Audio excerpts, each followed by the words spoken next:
Apreciados hermanos y amigos, es un placer una vez más saludarles por este medio y agradecer el favor de su atención en el cual ustedes nos sintonicen para seguir el estudio de la lección de la escuela sabática. Sean todos bienvenidos a Creciendo en la Palabra. Esta ocasión tengo el privilegio de poder tener a dos panelistas aquí con nosotros y a quienes les doy la cordial bienvenida. Tengo al pastor Yolman Méndez, quien es el pastor del distrito de Narvarte. Bienvenido, pastor Yolman, gracias por estar con nosotros. Y también tengo al pastor Isaí Santos, quien es el pastor de la iglesia de Héroes. Así que sean todos ustedes bienvenidos aquí a este estudio y vamos a estudiar tres aspectos de nuestra lección. El primer aspecto que vamos a estudiar lo hemos titulado Escrito está. El segundo, vivir de la palabra. Y el tercero es la ley y la gracia. Y antes de iniciar, queremos invitarte a que inclines tu rostro y pidamos la bendición de Dios.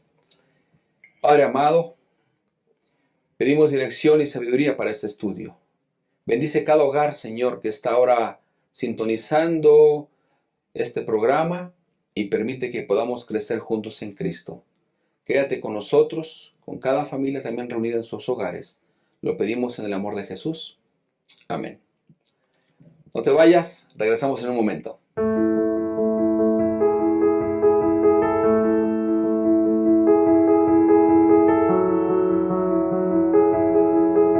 Gracias por estar con nosotros una vez más y déjame decirte algo. Un nativo en las regiones de la América del Norte se encontraba haciendo un camino sobre la nieve y además hacía otras cosas con unas ramas. Y pasó un nativo de ese lugar y le preguntó, ¿qué estás haciendo? Y le dijo, estoy poniendo una trampa para conejos.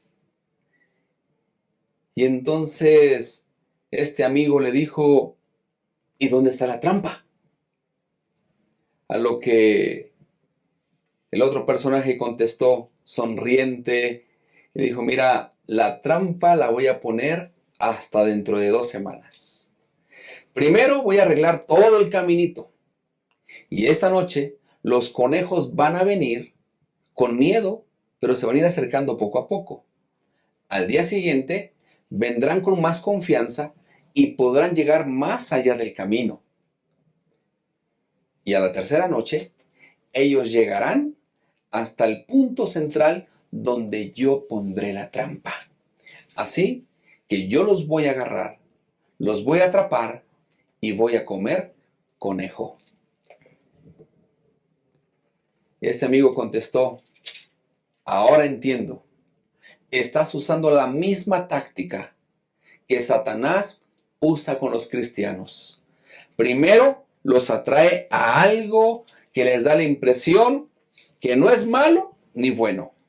Y cuando adquieren confianza, él los ataca y los destruye. Vamos a analizar nuestro primer aspecto. Escrito está. Y Pastor Yolman, bienvenido una vez más aquí a Creciendo en la Palabra. Y quiero preguntarte, Pastor, acorde al estudio de la lección que hemos estudiado, lección número 12, ¿por qué Jesús usaba el escrito está? Muchas gracias, pastor. Realmente es algo muy interesante cuando ya estamos terminando la lección y ahora nos encontramos con este aspecto de cómo el Nuevo Testamento está tan rico en citas a Deuteronomio, y Jesús justamente citó varias veces Deuteronomio. El escrito está es una frase que se repite mucho con Jesús. Usualmente Jesús decía, escrito está, es decir, Jesús siempre llevaba a sus oyentes a la escritura.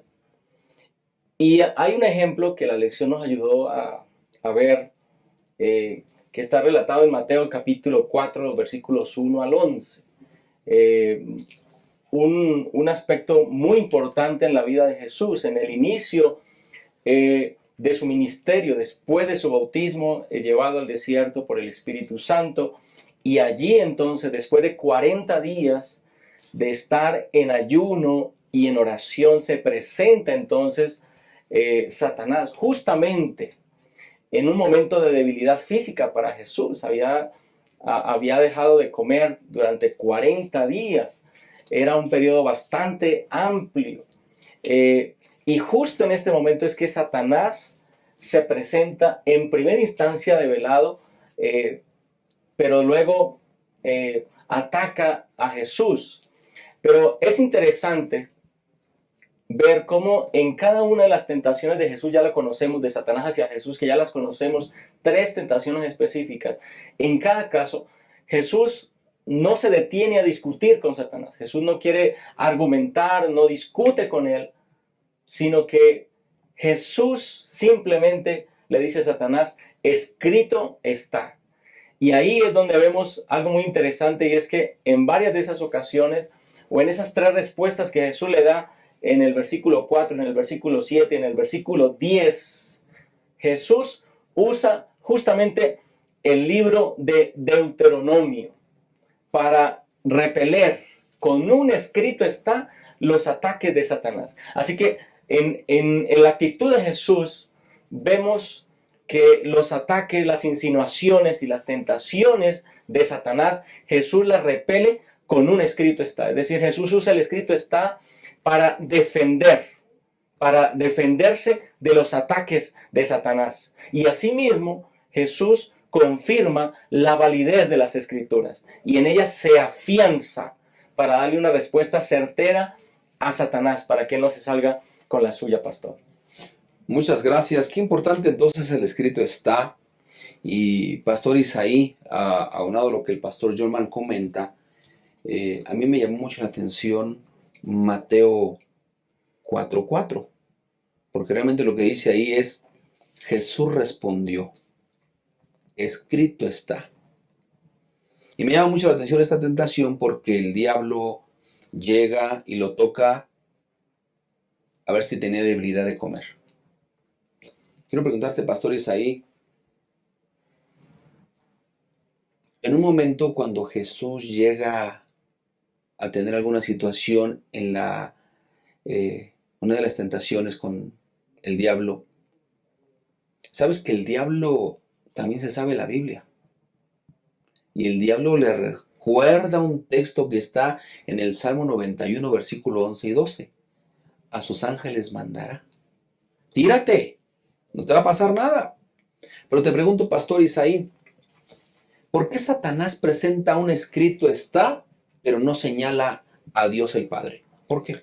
Bueno, vemos, como usted lo ha mencionado, ahí en Mateo capítulo 4, las tentaciones.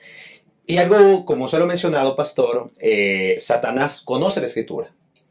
En otro pasaje de la Biblia dice que los demonios creen y tiemblan. Satanás conoce la Escritura, pero en este contexto vemos allí, como dice desde el versículo número 1, entonces Jesús fue llevado por el Espíritu al desierto para ser tentado por el diablo. Jesús estaba comenzando su ministerio.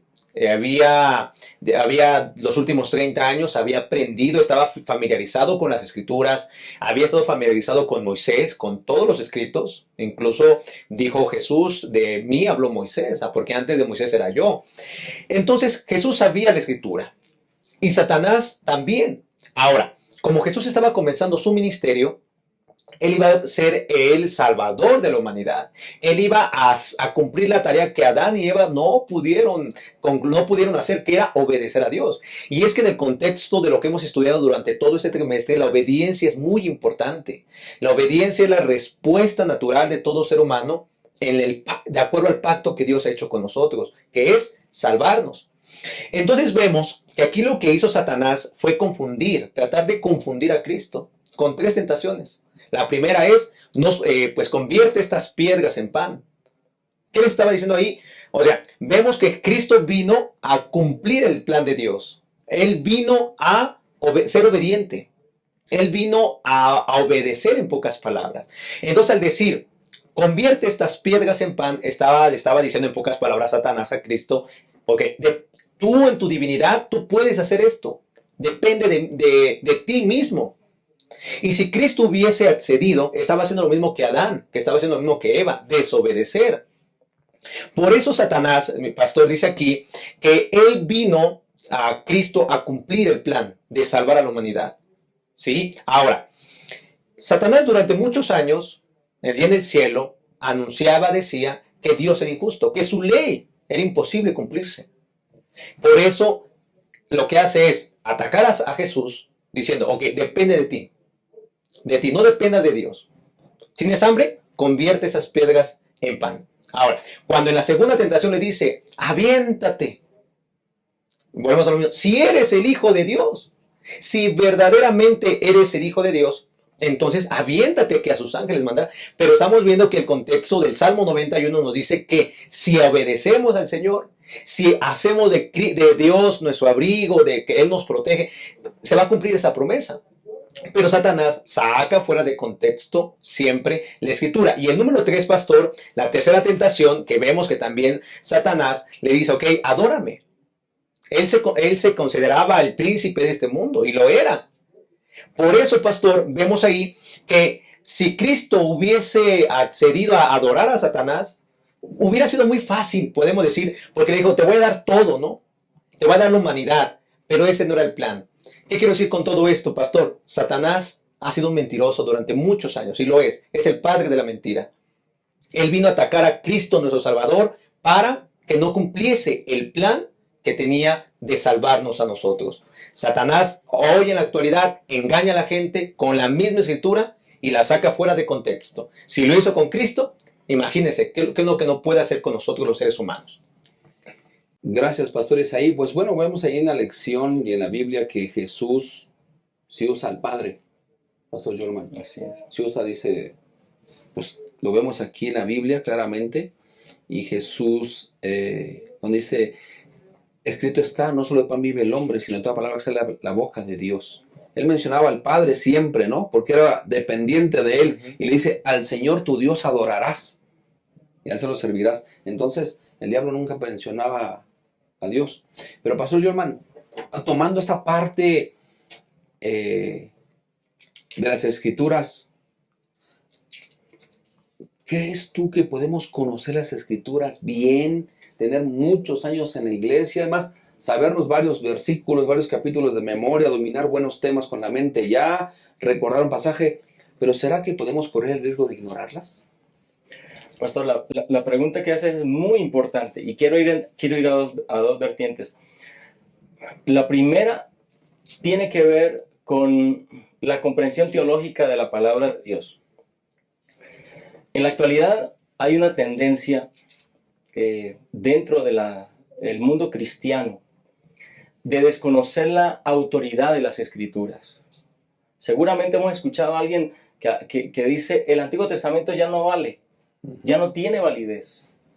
Otras líneas de pensamiento dentro del cristianismo dicen que los eventos como la creación, como el diluvio, como los milagros de Jesús, eventos que fueron sobrenaturales, ellos dicen no tienen validez, son apenas unas historias o unas parábolas. ¿Qué es lo que está ocurriendo? Lo que está ocurriendo es que aún en el mundo cristiano se está invalidando la palabra de Dios. Yo he tenido oportunidad de discutir con personas o platicar en relación al tema de la palabra de Dios, y muchos, incluyendo personas que dicen ser teólogos, dicen, pastor, no cites el Antiguo Testamento porque el Antiguo Testamento prácticamente quedó invalidado en la cruz. En la cruz terminó el Antiguo Testamento. Pero qué interesante que Jesús usa justamente el Antiguo Testamento. Qué interesante que justamente Jesús usa el escrito está, y el hecho de que Jesús haya mencionado, por ejemplo, en Mateo 4, él menciona Deuteronomio, las 3 respuestas a Satanás las saca de Deuteronomio, pero en otras ocasiones usa Isaías. El camino de Maús, cuando habla con los discípulos, él dice, y le declaró en la Escritura. Él pudo haber hecho un milagro ahí en ese momento para manifestarse y convencerlos, pero lo que hace es declararles de la Escritura, de la Torá, de los 5 primeros libros, de los profetas, de los salmos. Es decir, lo que hace Jesús es convalidar o validar la Sagrada Escritura, validar la validez, la confiabilidad de las Sagradas Escrituras. Jesús está confirmando que el Antiguo Testamento es vigente. Bueno, eso en esa realidad. En la realidad teológica, para nosotros la Escritura es vigente. Ese escrito está, no es de Mateo a Apocalipsis. Ese escrito está de Génesis a Apocalipsis. Y número 2, ahora siendo más puntual con ese aspecto de la experiencia personal. Y yo quiero ir al libro de Hebreos. Hebreos capítulo 4. Hebreos capítulo 4 y el versículo 12. Que es un texto muy interesante. Dice, la palabra de Dios es viva, eficaz y más cortante que toda espada de 2 filos. Penetra hasta partir el alma y el espíritu y las coyunturas y los tuétanos y discierne los pensamientos y las intenciones del corazón. Ese es el poder de la palabra de Dios.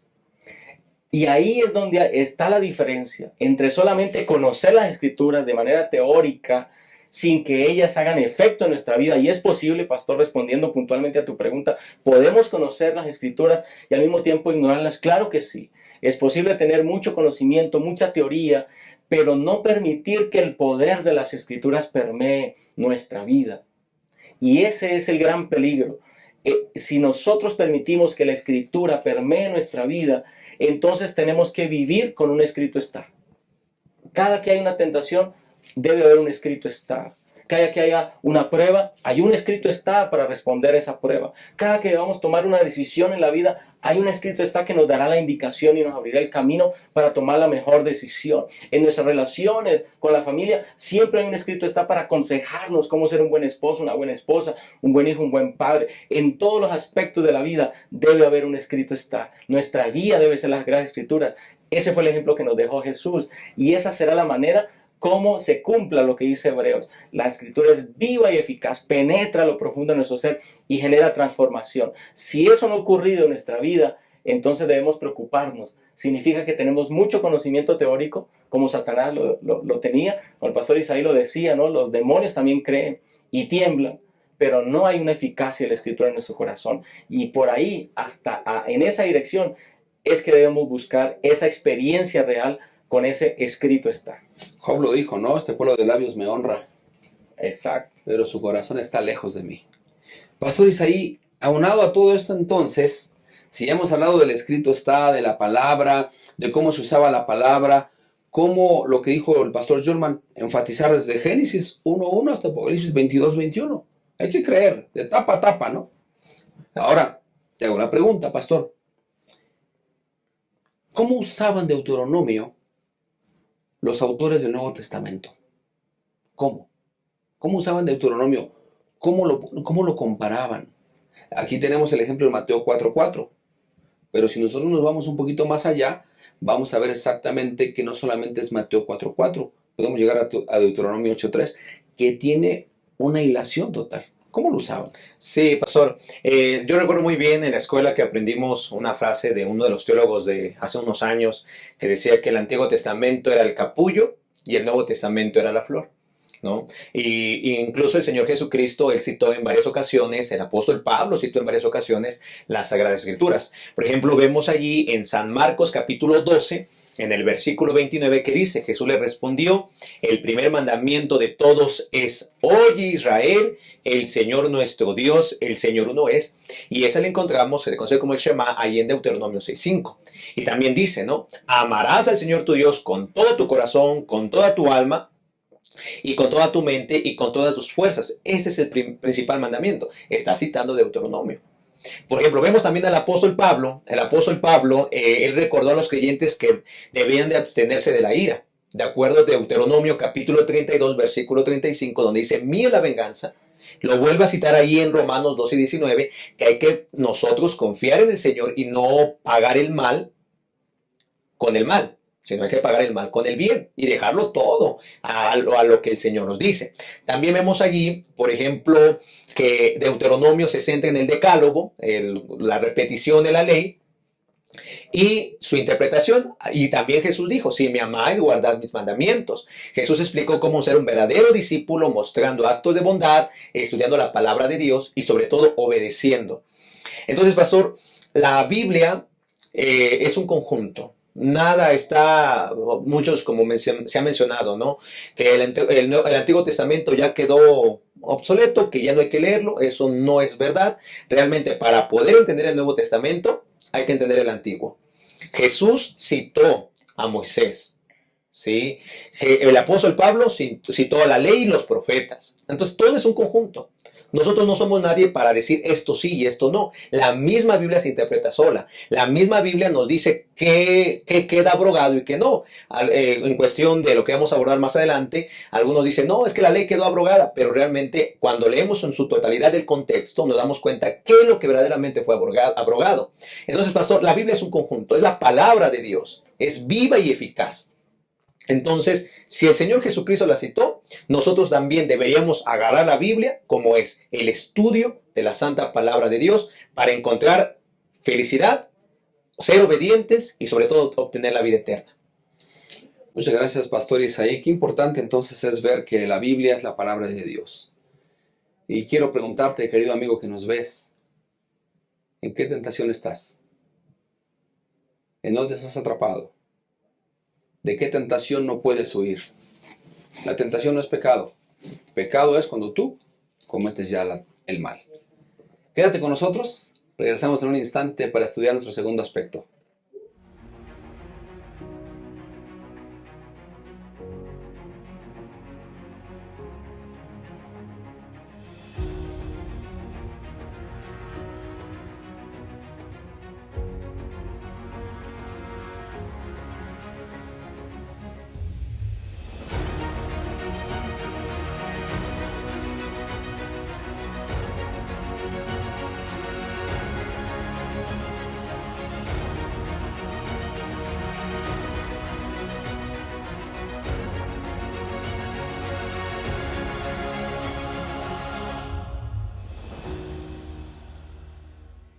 Gracias por seguir con nosotros, apreciados amigos y hermanos. Y vamos a nuestro segundo aspecto titulado Vivir de la Palabra. ¿Sabes que cuando Dios hizo al hombre, lo hizo semejante pero no igual? Es decir, tenemos la semejanza de Dios, pero no somos iguales a Dios. Y qué importante es ver que somos iguales en nuestro origen, en idiomas, costumbres, nacionalidades distintas, pero todos provenimos de Dios. Somos muchos, igualmente, parecidos en nuestro físico, colores, tamaños, pesos diferentes, pero todos tenemos un corazón que mantiene el funcionamiento de nuestro cuerpo. Y compartimos juntos el aire. Somos iguales en nuestra fragilidad. Nos enfermamos, nos accidentamos, lloramos, estamos tristes. Pero también somos iguales en nuestros anhelos y deseos, en nuestras creencias y nuestros valores. Somos iguales en la necesidad de conocer a Dios. Pastor Jolman, al ver esta parte sobre lo que Deuteronomio 10 habla, sobre la historia de Israel, quiero preguntarte si para Dios todos somos iguales. Me gusta una cita de Elena de White que dice que al pie de la cruz todos somos iguales, de Elena de White. Pastor Jorman, en la iglesia a la que pertenecemos, ¿podemos tratar a todos por igual o no? Bueno, este aspecto es un aspecto muy importante para la vida práctica, ¿no? Esa vivencia de la palabra en nosotros. Y justamente en Deuteronomio también encontramos el fundamento de esa vida práctica y de cómo tratar a los demás, porque la pregunta es muy importante: ¿acaso podemos tratar por igual a todos en la iglesia? ¿Es esa la realidad o podemos estar fuera de esa realidad? Pues quiero compartir Deuteronomio 10, 17, donde se declara la manera o el carácter, cómo se manifiesta el carácter de Dios. Dice el versículo 17, porque Jehová vuestro Dios es Dios de dioses y Señor de señores, Dios grande, poderoso y temible, que no hace acepción de personas, ni recibe sobornos, que hace justicia al huérfano y a la viuda, que ama también al extranjero y le da pan y vestido. Qué interesante que Dios se describe a sí mismo como alguien que trata por igual a todos. Y de ahí encontramos en la lección una figura muy interesante, esa figura que se traduce o que está en nuestro español como Jehová no hace acepción de personas. Es una figura que significa literalmente que Él no levanta rostros. Y entonces, pues algunos eruditos han llegado a la conclusión de que tiene que ver con alguna costumbre que había en esa época. Cuando una persona era llevada ante el juez o ante el rey para que la juzgara, el rey miraba su rostro y veía su apariencia. Si tenía una apariencia de tener un estatus alto, de ser una persona de pronto de la nobleza o tener dinero, entonces el rey o el juez le daba un trato preferencial. Pero si era una persona del común, tal vez una viuda, tal vez una persona muy pobre, entonces se le trataba y se le juzgaba de manera diferente. Así que lo que está diciendo Dios a través de Deuteronomio es, Dios no hace acepción de personas, Dios no mira el rostro para ver cómo trata a las personas. Dios es un Dios justo, trata al rico y al pobre por igual, trata a la persona que tiene un estatus alto como a la viuda o al huérfano de la misma manera. Y eso, Pastor Alfredo, eso debe llenar a nuestro corazón de tranquilidad. Dios nos trata a todos por igual, pero de la misma manera como Dios nos trata, deberíamos nosotros tratar a los demás en la iglesia. Significa que la realidad de la iglesia debería ser esa, porque eso es justamente lo que dice el versículo 19. Después de que se describe a Dios de esa manera, ahora se hace un llamado al pueblo y le dice, amaréis pues al extranjero, porque extranjeros fuisteis en la tierra de Egipto. Es decir, vas a tener un trato por igual hacia los demás, lo vas a tratar igual, con los mismos derechos, con el mismo amor, les vas a dar lo mismo, les vas a ofrecer lo mismo. Eso es lo que se espera del trato que nosotros debemos tener por los demás en la iglesia. La iglesia, siguiendo el principio bíblico de Deuteronomio, deberíamos implementar el mirar a los demás por igual, sin alzar rostros, sin hacer acepción de personas. Puedo tratar igual al menesteroso si entrar al templo, ¿no? Exacto, exactamente. Como al que está sentado en la primera banca, o al que viene de traje o vestido, y si entra un menesteroso lo puedo tratar igual. Así debería ser, exactamente, claro que sí. Gracias, Pastor Jolman. Pastor Isaí, es importante ver lo que el apóstol San Pablo dice en Romanos capítulo 2, versículo 11. Ante Dios no hay distinción de personas. Y me llama lo que dice el versículo 12, 13, 14 y 15. Dice, así todos los que pecaron sin la ley también perecerán. Y todos los que pecaron bajo la ley, por la ley serán juzgados. Porque no los oidores de la ley son justos ante Dios, sino los cumplidores de la ley serán justificados. Porque cuando los gentiles que no tienen ley hacen por naturaleza lo que es de ellos la ley, los tales, aunque no tengan la ley, ellos son ley para sí mismos. Su propia conciencia los atestigua y por sus propios pensamientos los acusan o los defienden. Te pregunto, Pastor Isaí, aunado a lo que el Pastor Herman comentaba, si Dios es Dios, ¿por qué Dios no hace acepción de personas? Bueno, hay que entender, pastor, que todos somos hijos de Él. Todos hemos fallado por cuando todos se han desobedecido, por cuando todos han pecado, han sido destituidos de la gloria de Dios. Igual aparece en Romanos 6:23, porque la paga del pecado es muerte, mas la dádiva de Dios es vida eterna a través de Jesucristo. El ser humano ha hecho clases, ha hecho distinción, ya sea por en cuestión económica, o si tienes algunas cosas o unos privilegios, estudios, te catalogan, ¿no? Pero Dios, como Rey del universo, Él nos va a juzgar a todos por igual. Y el apóstol Pablo, citando Deuteronomio 10:17, él nos presenta que debemos comportarnos como Dios lo ha hecho, como Dios lo hizo. Ahí en Gálatas capítulo 3, versículo número 26 dice, pues todos sois hijos de Dios por la fe en Cristo Jesús. porque todos los que habéis sido bautizados en Cristo de Cristo estáis revestidos. Ya no hay judío ni griego, no hay esclavo ni libre, no hay varón ni mujer, porque todos vosotros sois uno en Cristo Jesús. Entonces, pastor, el apóstol Pablo en el Nuevo Testamento, en sus cartas que él envía a Éfeso, a Colosas, a Galacia, él invita y cita Deuteronomio 17 en cuestión del comportamiento que también deberíamos de tener. Por ejemplo, allí en la carta a los Efesios, él se refiere y le escribe a los amos. Les dice allí en el capítulo 6, versículo 9, y dice: y vosotros, amos, haced con ellos lo mismo, dejando las amenazas, sabiendo que el Señor de ellos y vuestro está en los cielos, para que Él no hay acepción de personas. Le escribe a los amos: traten bien a los que les sirven, no los maltraten, no los amenacen. En la carta allá a los Colosas, a los colosenses, ahí dice en el capítulo 3, versículo 22, dice: siervos, obedeced a todo en vuestros amos terrenales, no sirviendo al ojo como los que quieren agradar a los hombres, sino con corazón sincero, temiendo a Dios. Y sigue diciendo: todo lo que hagas, hacelo de corazón como para el Señor y no para los hombres. Mas el que hace injusticia recibirá la injusticia que hiciere, porque no hay acepción de personas.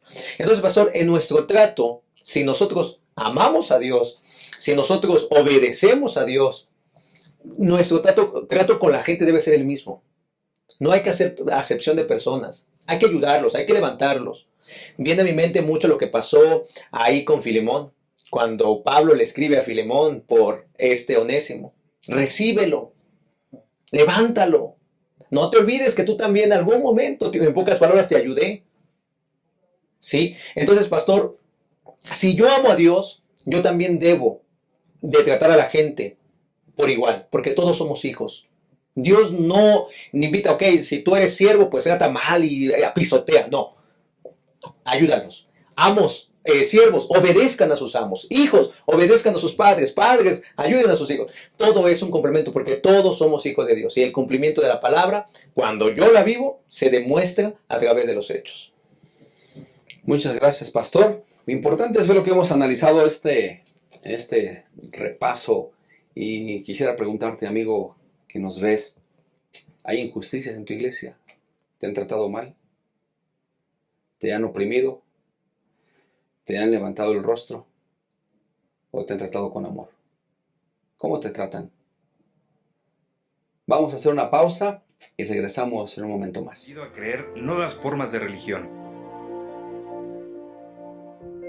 No es que la fe haya desaparecido de la conciencia humana, más bien se ha transmutado a formas alternativas de la creencia. Hoy la fe se canaliza hacia elementos que brinden al ser humano, aunque sea un poco de alivio en un mundo lleno de violencia y perversidad. En realidad, no hemos dejado de creer porque somos nacidos para creer. Descubre las grandes dimensiones de la fe y cómo hoy se aplican a la vida.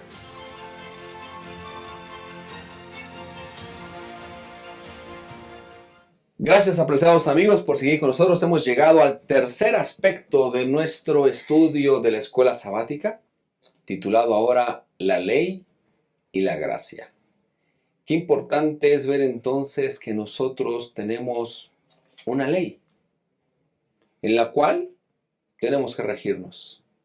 Y te lo ilustro así. Mira, iba una conductora en su auto, exceso de velocidad. Y un hombre estaba en el siguiente crucero para poder pasar cuando la luz cambiara. Pero la mujer pasó de una forma tan rápida que el semáforo había anunciado amarillo. Preventivo, vete deteniendo. Llegó el rojo y ella no hizo caso, sino que cruzó, y cuando al otro joven que estaba en el crucero para poder avanzar en su auto, ella lo impactó. Hubo un choque. Llegó una persona y le dijo: señora, yo vi todo. Yo soy abogado y yo puedo ayudarle en su juicio. La mujer dijo, no, no lo necesito usted. Yo tengo mejores abogados, así que déjeme en paz que voy a buscar a quien me ayude. El abogado fue con el muchacho y le dijo, yo puedo ayudarte. Y él dijo, ayúdeme. Cuando llegaron al día del juicio, al careo, entonces quien salió con una bata negra caminando era el abogado. Pero ahora ya no era abogado, ahora era el juez. Y qué importante fue ver que cuando la mujer lo reconoció, le dijo, ¿podría usted ayudarme? Es que mis abogados son incompetentes para estos casos. Él dijo, lo siento, en un momento quise ayudarle, usted no quiso. Hoy seré juez y hoy impartiré justicia. Ley y la gracia, ¿hasta dónde puede llegar? Y esta ocasión quiero preguntarle, Pastor Jorman, hablando de la ley, 10 mandamientos, había muchas leyes en el Antiguo Testamento, pero hablando de la ley específica, la ley moral, el decálogo, ¿la ley me salva? Pastor, esa pregunta es bastante profunda, y quisiera que fuéramos a Gálatas 3. El apóstol Pablo nos ayuda a entender un poco algo respecto a este aspecto de la salvación, citando justamente a Deuteronomio. Lo interesante es eso, ¿no? Que el apóstol Pablo cita de Deuteronomio. Y a lo largo de los años, de las décadas, pues siempre ha habido una discusión y se ha tomado texto del apóstol Pablo, incluyendo de Gálatas 3, los versículos 1 en adelante, casi todo el capítulo, para justificar que la ley no está vigente. Pero quiero ir al versículo 10, y creo que es muy importante, hermanos, a esta altura de la lección, que entendamos muy bien este mensaje del apóstol Pablo. Versículo 10 de Gálatas 3 dice, todos los que dependen de las obras de la ley están bajo maldición, pues escrito está, maldito sea el que no permanezca en todas las cosas escritas en el libro de la ley para cumplirlas. Aquí el apóstol Pablo está enfatizando la inutilidad del ser humano pecador para tratar de salvarse a través de la ley. La clave está en esa primera frase, todos los que dependen de las obras de la ley están bajo maldición. Es decir, lo que Pablo está diciendo, que aquel que confía que puede guardar la ley por sí mismo, para salvarse a sí mismo por sus propias obras, está bajo maldición. En ese sentido la respuesta es clara, pastor, la ley no salva. Sin embargo, es importante saber que aunque la ley nos salva, eso no significa que la ley haya perdido vigencia delante de nosotros. Es decir, la ley tiene un propósito específico.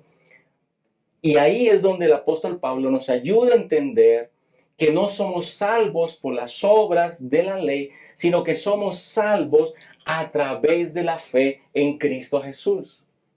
Y entonces el apóstol Pablo cita en el versículo 13 de Gálatas, cita justamente Deuteronomio, cuando dice, Cristo nos redimió de la maldición de la ley, haciéndose maldición por nosotros, pues está escrito, maldito todo el que es colgado en un madero. Y ahí está citando justamente Deuteronomio 27, 26. Lo que está diciendo es que nosotros ya estábamos condenados a muerte por causa de la ley, pero que Jesús sufrió la muerte que nosotros estábamos condenados a sufrir, la sufrió en la cruz, se hizo maldición por nosotros, es decir, cargó con toda la penalidad que la ley impone al pecador, y entonces por la fe en Él nosotros tenemos acceso a la salvación.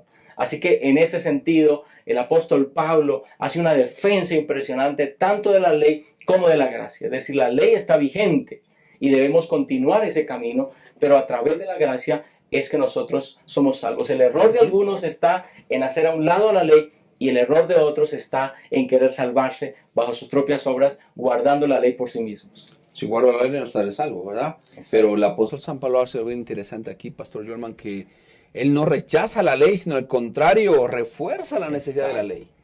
¿Ok?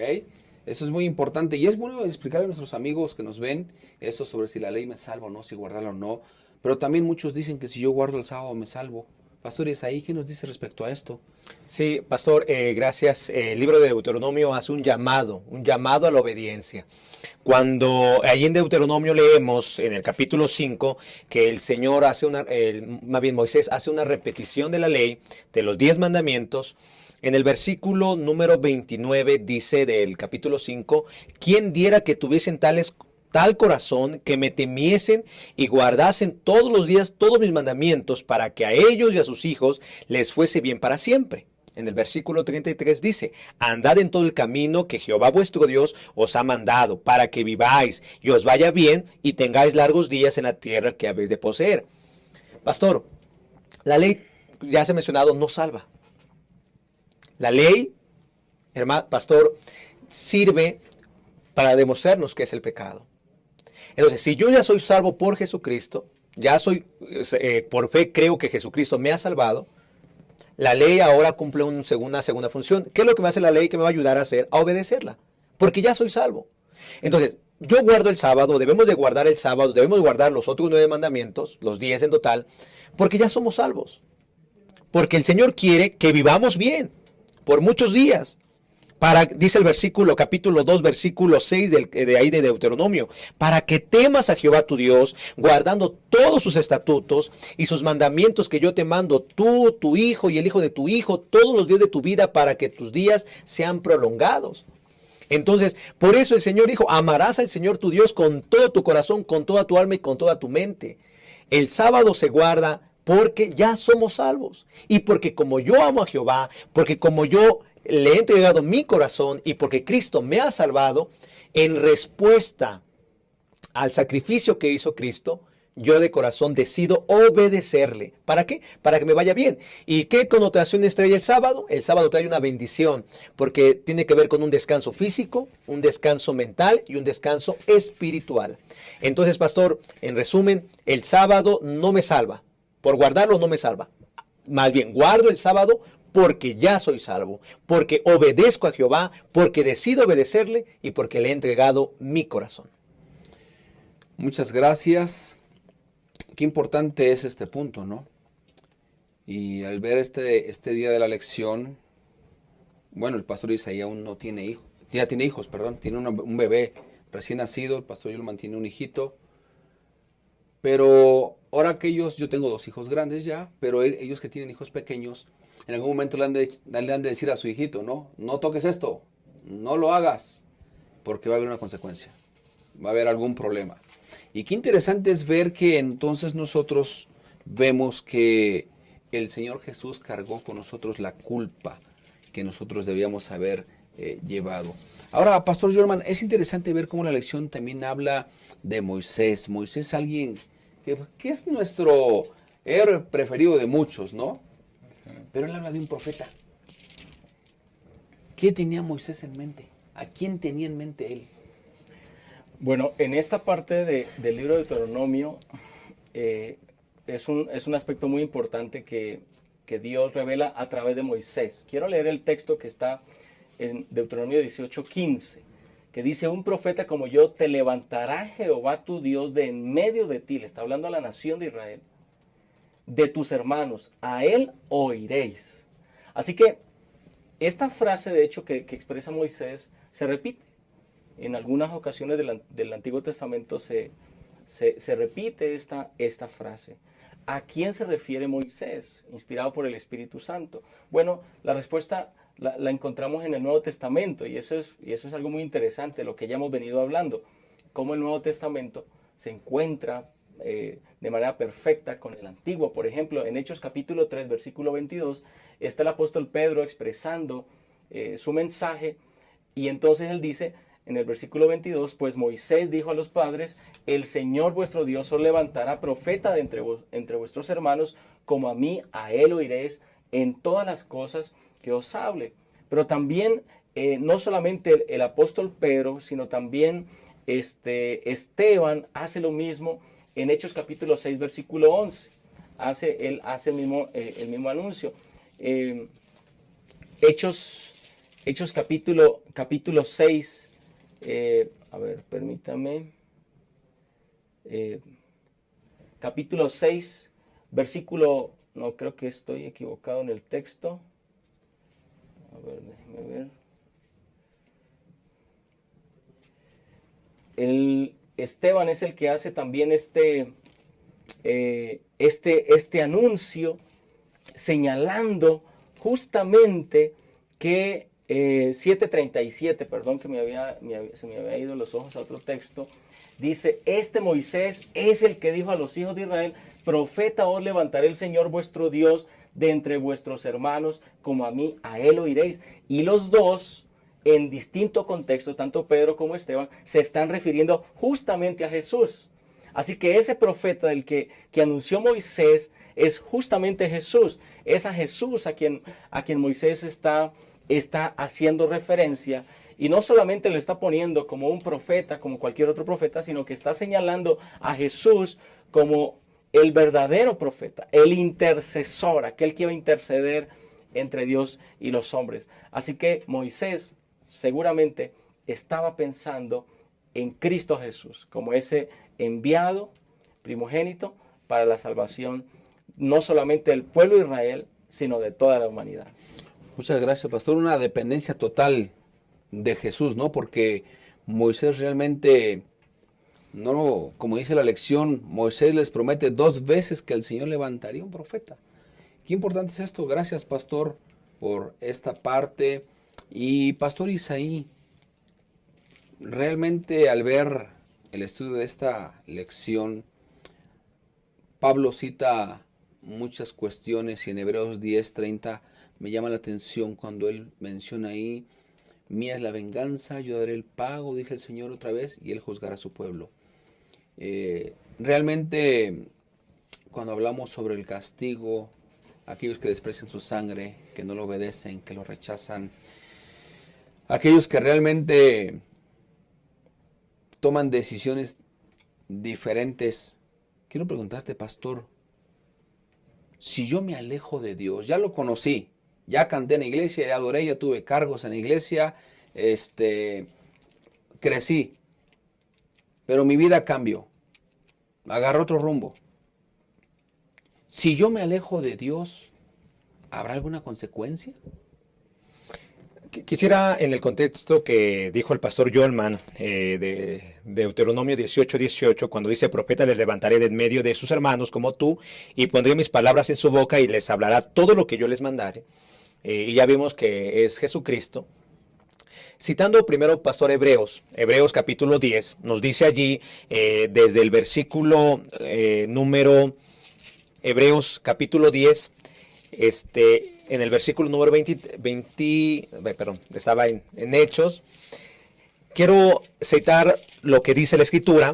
Aquí dice en el versículo número 19. Así que, hermanos, teniendo libertad para entrar en el lugar santísimo por la sangre de Jesucristo y por el camino nuevo y vivo que Él nos abrió a través del velo, esto es de su carne, teniendo un gran sumo sacerdote sobre la casa de Dios, acerquémonos con corazón sincero, en plena certidumbre de fe, purificados los corazones de mala conciencia y lavados los cuerpos con agua pura. El apóstol Pablo presenta en cuestión de la salvación a través de Jesucristo.